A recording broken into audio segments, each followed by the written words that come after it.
Hello everyone, I'm coming with you today with a video that is what I'm going to be playing this weekend in the Magic Online challenges, and my thoughts about the format and how my decks that I'm going to be playing fit into it.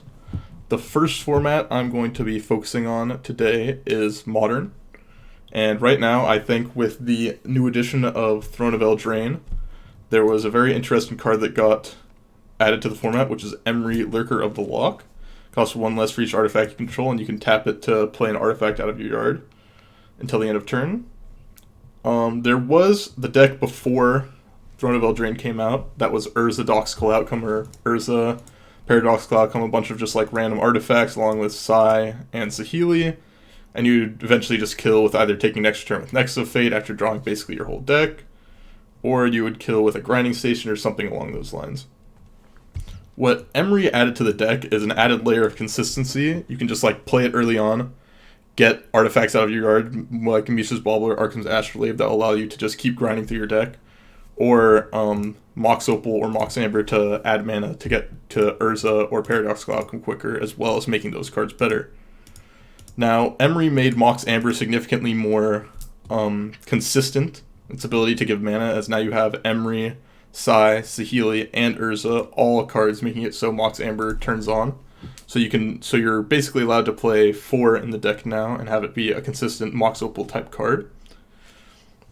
As well as the fact this deck now with Emry gets to play Jeskai Ascendancy, which combos very well with Urza and any artifact makers or any creatures on the board that are artifacts.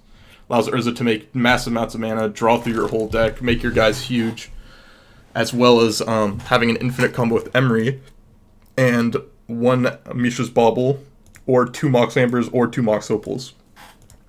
With 2 Mox Opals or 2 Mox Ambers, you can make infinite mana, draw your whole deck, make Emry an infinite, and then attack your opponent or kill them with something like Urza, or taking an extra turn with Nexus of Fate, or something along those lines. And it's just, this deck just felt like absolutely insane every single time I've played it. Most of the games that I lose happen to be from either mulliganing a ton due to just having like no lands in my hand, or just like my hands. Sometimes your hands just look like Urza, Paradoxical Outcome, Jeskai Ascendancy, Nexus of Fate, like engineered Mox Amber, and you like don't have a land, and it's just like really bad. But most of the games, it's like pretty smooth sailing. My win rate is like over 70% with it. You get like some really consistent turn 1 Emrys, as well as like turn 2 kills with Jeskai Ascendancy. The deck just feels like absolutely busted right now. Definitely the main deck and the sideboard, I feel like there's some way to like build it better, but I'm not exactly sure how to do that. I'm not a great deck builder, but with it is right now, I'm going to play this variation of the deck, and I think I will see at least one, maybe 2 or 3 copies within the top 8, and I would say I could see as many as up to like 8 to 10 copies in the top 32, depending on how many people are actually willing to play this deck. But I think this is by far the best deck in Modern right now.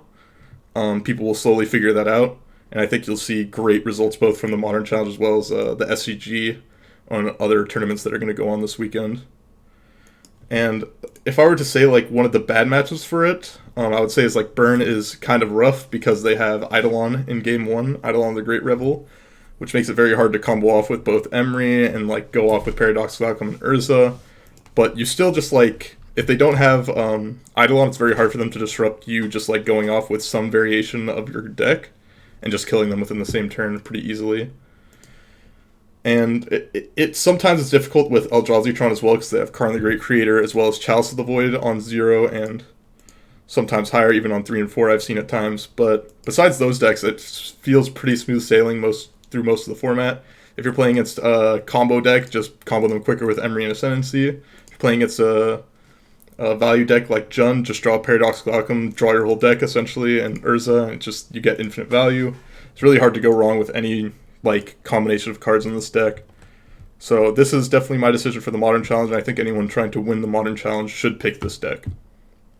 Now let's move on to Vintage, another format that I'm going to be playing tomorrow on Saturday, and the deck that I think is the best deck right now is Zayas Bond, which is, I think it was a guy named Zayas made the deck, so it's just a fast bond deck that revolves around you can have combinations like playing Crucible of Worlds off of Mishra's Workshop, playing Fast Bond, And then with Bazaar of Baghdad and Life from the Loam, you just draw your whole deck, essentially, put it all into the yard, and then you can do some really busted things. You have Thespian Stage Dark Depths, you got Tabernacle Loops, you got a bunch of Wastelands, you have Strip Mine, you have Bajuka Ball. You just can basically deal with most anything in game ones. You also have Sphere of Resistances for the Jeskai matchup, or the Blue-Red X Xerox decks. There was a bit of a problem where there was some interest. The Xerox deck sometimes just would 1 mana spell you out of the game, and Sanctum Prelate gives you a lot of answers to that. The only matchup that's a little bit weird is Dredge, even though I think it's a good matchup. But this deck just gets to combo off pretty easily and quickly through a lot of hate as well. And even if they negate your graveyard, you still can just Dark Depths them naturally, and if a lot of decks in the format don't really have an answer to just you Dark Depthsing them.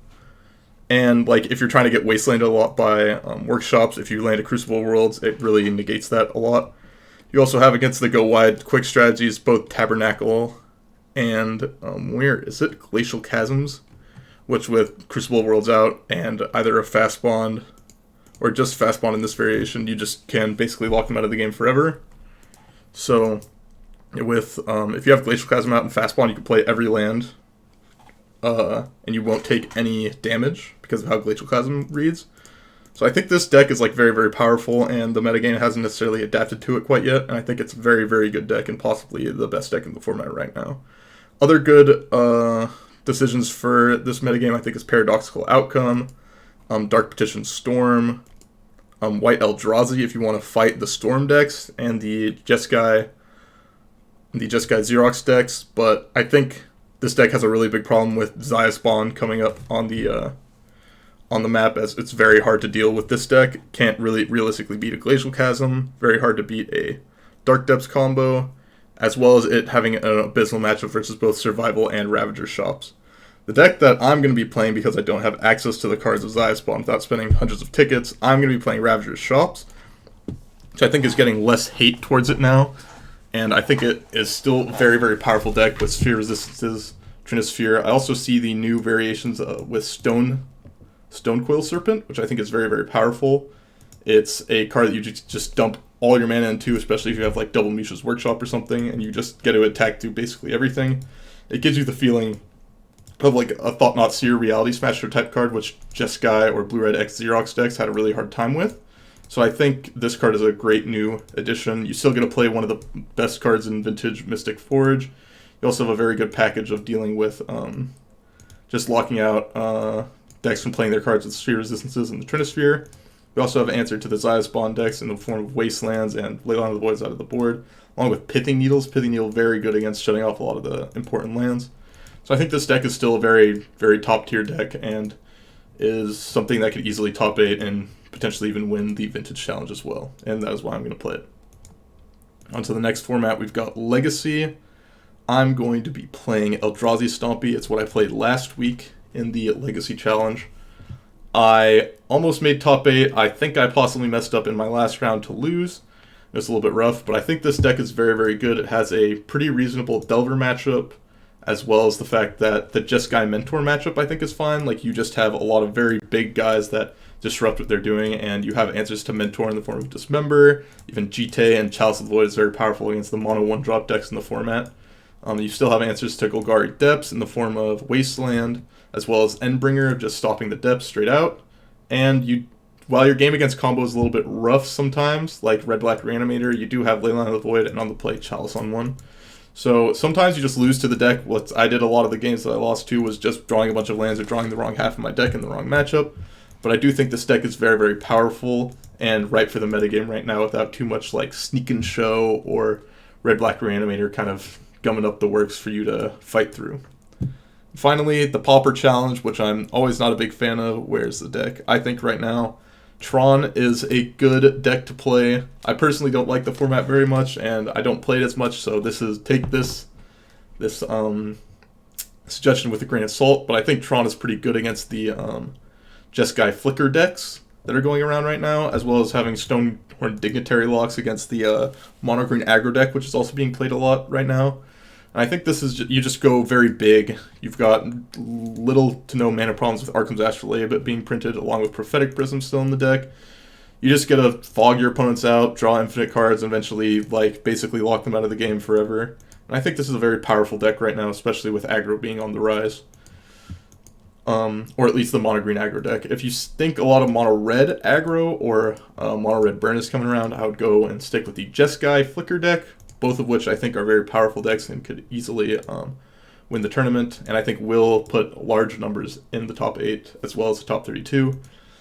So I think that's all my thoughts for the challenges this week. I will try to have a more in-depth variation of this as I move forward with this every single week. I hope you guys enjoyed the video and maybe it gave you some insight about why I'm playing the decks that I am. And thank you for watching, and I'll see you next week for another one of these videos. Bye-bye.